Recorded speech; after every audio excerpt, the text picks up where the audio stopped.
1, 2, 3, come on!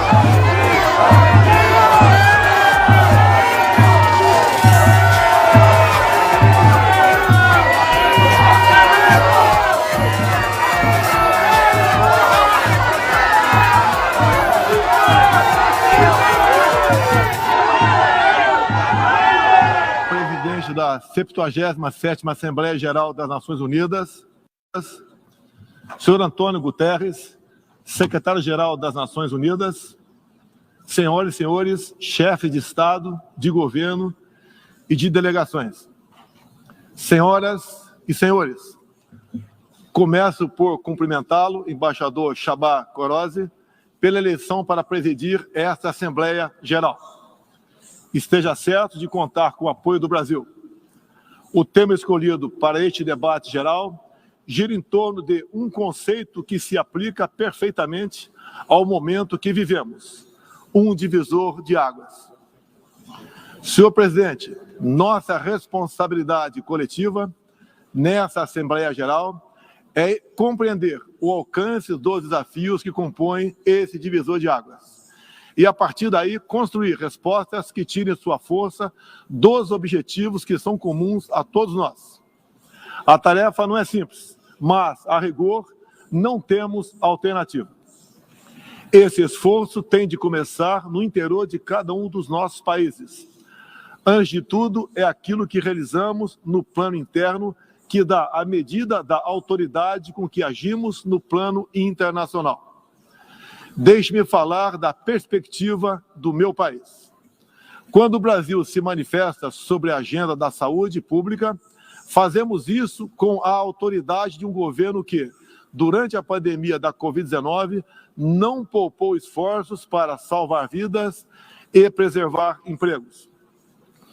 Como tantos outros países, concentramos nossa atenção, desde a primeira hora, em garantir um auxílio financeiro emergencial aos mais necessitados. O nosso objetivo foi proteger a renda das famílias para que elas conseguissem enfrentar as dificuldades econômicas decorrentes da pandemia. Beneficiamos mais de 68 milhões de pessoas, o equivalente a 1/3 da nossa população. Em paralelo, lançamos um amplo programa de imunização, inclusive com produção doméstica de vacinas. Somos uma nação com 210 milhões de habitantes e já temos mais de 80% da população vacinada contra a Covid-19. Todos foram vacinados de forma voluntária, respeitando a liberdade individual de cada um. Da mesma forma, no terreno da economia, o Brasil traz a autoridade de um país que, em nome de um crescimento sustentável e inclusivo, vem implementando reformas para a atração de investimentos e melhorias das condições de vida de sua população. No meu governo, extirpamos a corrupção sistêmica que existia no país. Somente entre o período de 2003 e 2015, onde a esquerda presidiu o Brasil, o endividamento da Petrobras, por má gestão, loteamento político e em desvios, chegou à casa dos 170 bilhões de dólares. O responsável por isso foi condenado em 3 instâncias, por unanimidade. Delatores devolveram $1 bilhão e pagamos para a Bolsa Americana outro $1 bilhão por perdas de seus acionistas. Esse é o Brasil do passado. Aprimoramos os serviços públicos com redução de custos e investimentos em ciência e tecnologia. Hoje, por exemplo, o Brasil é o 7º país mais digitalizado do mundo. São 135 milhões de pessoas que acessam 4.900 serviços do meu governo. O Brasil foi pioneiro na implantação do 5G na América Latina. Levamos adiante uma abrangente pauta de privatizações e concessões, com ênfase na infraestrutura. Concluímos o projeto de transposição do Rio São Francisco, levando água para o Nordeste brasileiro. Adotamos novos marcos regulatórios, como o do saneamento básico, o das ferrovias e o do gás natural. Além disso, melhoramos o ambiente de negócios, com a Lei da Liberdade Econômica e a Lei de Startups. Como resultado, criamos oportunidades para o jovem empreender e ter empregos de qualidade. Coroando todo esse esforço de modernização da economia brasileira, estamos avançando a passos largos para o ingresso do Brasil como membro pleno da Organização para a Cooperação e Desenvolvimento Econômico, a OCDE. Apesar da crise mundial, o Brasil chega ao final de 2022 com uma economia em plena recuperação. Temos emprego em alta e inflação em baixa. A economia voltou a crescer. A pobreza aumentou em todo o mundo sob o impacto da pandemia. No Brasil, ela já começou a cair de forma acentuada. Os números falam por si só. A estimativa é de que, no final de 2022, 4% das famílias brasileiras estejam vivendo abaixo da linha da pobreza extrema. Em 2019, eram 5,1%. Isso representa uma queda de mais de 20%. O Auxílio Brasil, programa de renda mínima criado no meu governo durante a pandemia, que atende 20 milhões de famílias, faz pagamentos de quase $4 por dia às mesmas.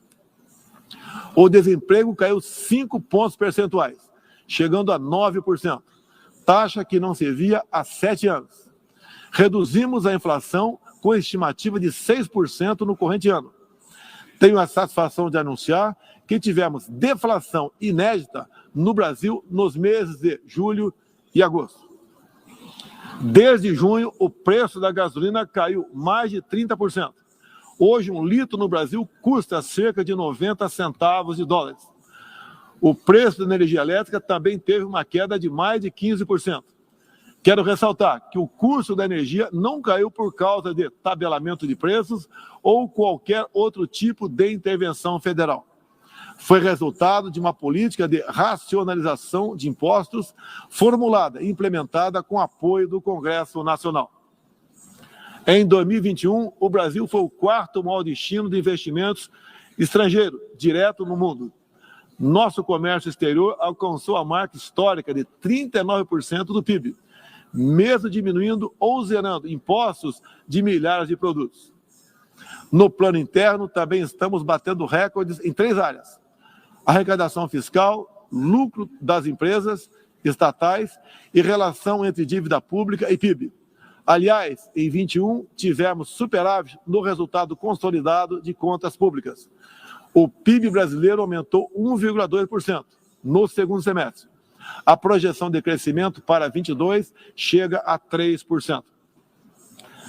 Temos a tranquilidade de quem está no bom caminho, o caminho de uma prosperidade compartilhada entre os brasileiros e, mais além, compartilhada com nossos vizinhos e outros parceiros mundo afora. É isso que vemos, por exemplo, na produção de alimentos. Há 4 décadas, o Brasil importava alimentos. Hoje, somos um dos maiores exportadores mundiais. Isso só foi possível graças a pesados investimentos em ciência e inovação, com vistas à produtividade e à sustentabilidade. Faço aqui um tributo à pessoa de Alisson Paulinelli, candidato brasileiro ao Prêmio Nobel da Paz, por seu papel na expansão da fronteira agrícola brasileira com o uso de novas tecnologias. Este ano, o Brasil já começou a colheita da maior safra de grãos da nossa história. Estima-se pelo menos 270 milhões de toneladas. O Brasil também, em poucos anos, passará de importador a exportador de trigo. Para o período de 22, 23, a previsão é que a produção total ultrapasse os 300 milhões de toneladas. Como afirmou a diretora-geral da Organização Mundial do Comércio, em recente visita que nos fez, se não fosse o agronegócio brasileiro, o planeta passaria fome, pois alimentamos mais de 1 bilhão de pessoas ao redor do mundo. O nosso agronegócio é orgulho nacional. Senhor presidente, quero lembrar que, também na área do desenvolvimento sustentável, o patrimônio de realizações do Brasil é fonte de credibilidade para a ação internacional do nosso país. Em matéria de meio ambiente e desenvolvimento sustentável, o Brasil é parte da solução e referência para o mundo. 2/3 de todo o território brasileiro permanece com vegetação nativa, que se encontra exatamente como estava quando o Brasil foi descoberto em 1500. Na Amazônia brasileira, área equivalente à Europa Ocidental, mais de 80% da floresta continua intocada, ao contrário do que é divulgado pela grande mídia nacional e internacional. É fundamental que, ao cuidarmos do meio ambiente, não esqueçamos das pessoas. A região amazônica abriga mais de 20 milhões de habitantes, entre eles indígenas e ribeirinhos, cuja subsistência depende de algum aproveitamento econômico da floresta. Levamos internet a mais de 11 mil escolas rurais e a mais de 500 comunidades indígenas. O Brasil começou sua transição energética há quase meio século, em reação às crises do petróleo daquela época. Hoje temos uma indústria de biocombustíveis moderna e sustentável. Indústria que contribui para a matriz energética mais limpa entre os países do G20. Cerca de 84% da nossa matriz elétrica atualmente é renovável. E esse é o objetivo que muitos países desenvolvidos esperam alcançar somente depois de 2040 ou 2050.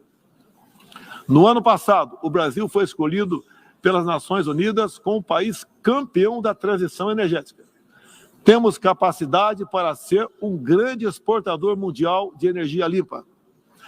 Contamos com excedente já em construção, que pode chegar a mais de 100 gigawatts, entre biomassa, eólica, terrestre e solar, além da oportunidade ainda não explorada de eólicas marítimas de 700 gigawatts, com um dos menores custos de produção do mundo.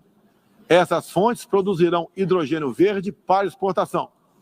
Parte dessa energia, 100% limpa, abre a possibilidade de sermos fornecedores de produtos industriais altamente competitivos, especialmente no Nordeste brasileiro, com uma das menores pegadas de carbono do mundo.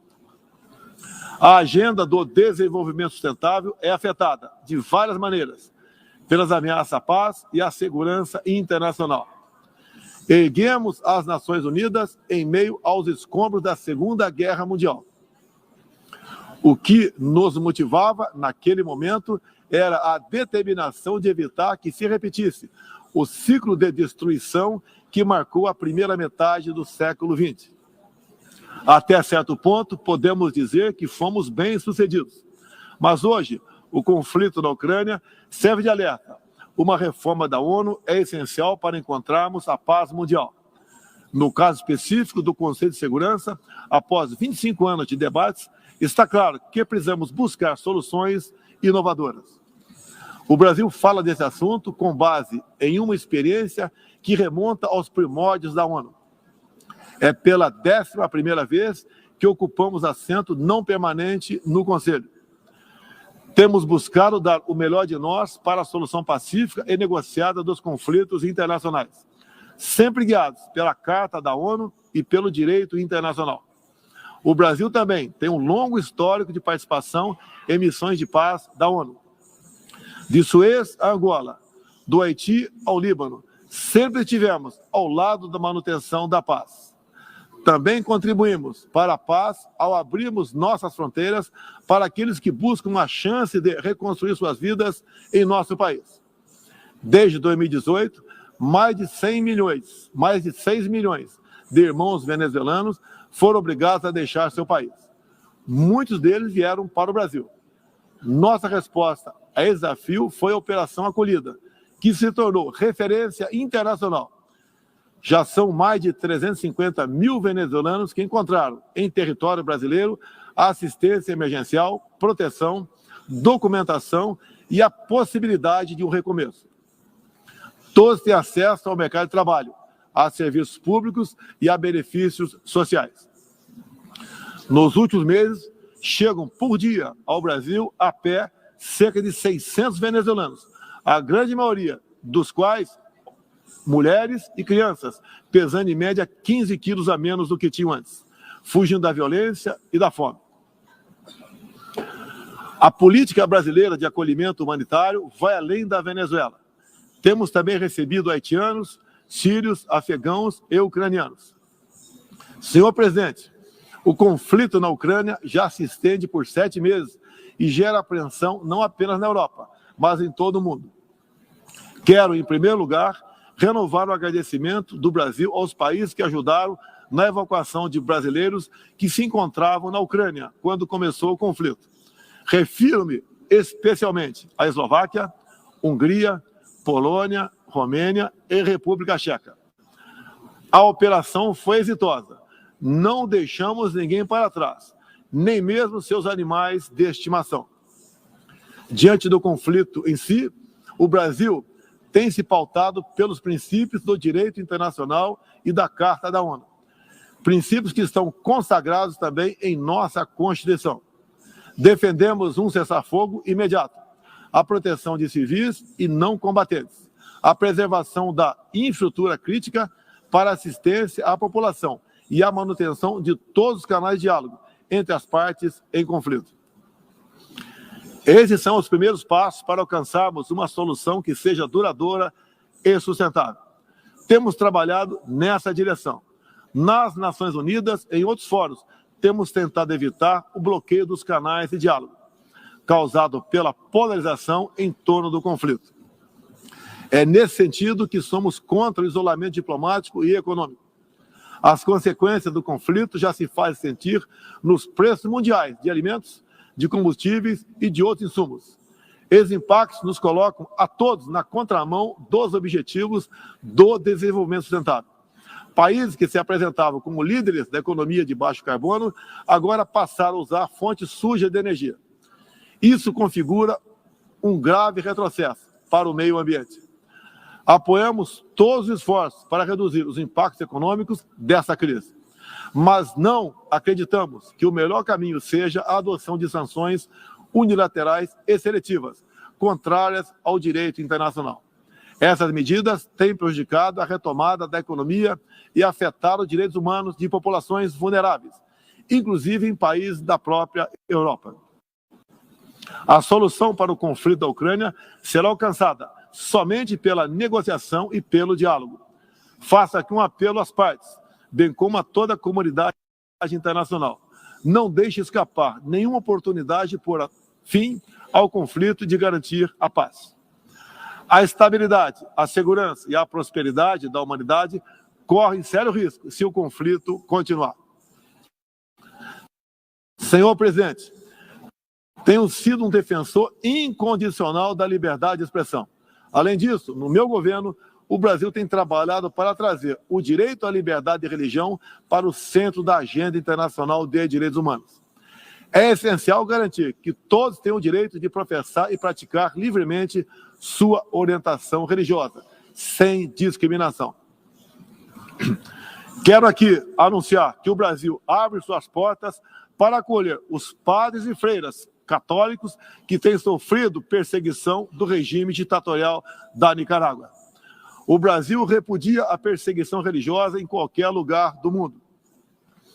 Outros valores fundamentais para a sociedade brasileira, com reflexo na pauta dos direitos humanos, são a defesa da família, do direito à vida desde a concepção, a legítima defesa e o repúdio à ideologia de gênero. Quero também destacar aqui a prioridade que temos atribuído à proteção das mulheres. Nosso esforço em sancionar mais de 70 normas legais sobre o tema desde o início do meu governo, em 2019, é prova cabal desse compromisso. Combatemos a violência contra as mulheres com todo rigor. Isso é parte da nossa prioridade mais ampla de garantir segurança pública a todos os brasileiros. Os resultados aparecem em nosso governo. A queda de 7,7% no número de feminicídios e diminuição do número geral de mortes por homicídio. Em 2017, eram 30 mortes por 100 mil habitantes. Agora são 19. A violência no campo também caiu ao mesmo tempo que aumentamos a regularização da propriedade da terra para os assentados. No meu governo, entregamos 400 mil títulos rurais, 80% deles para as mulheres. Trabalhamos no Brasil para que tenhamos mulheres fortes e independentes, para que possam chegar aonde elas quiserem.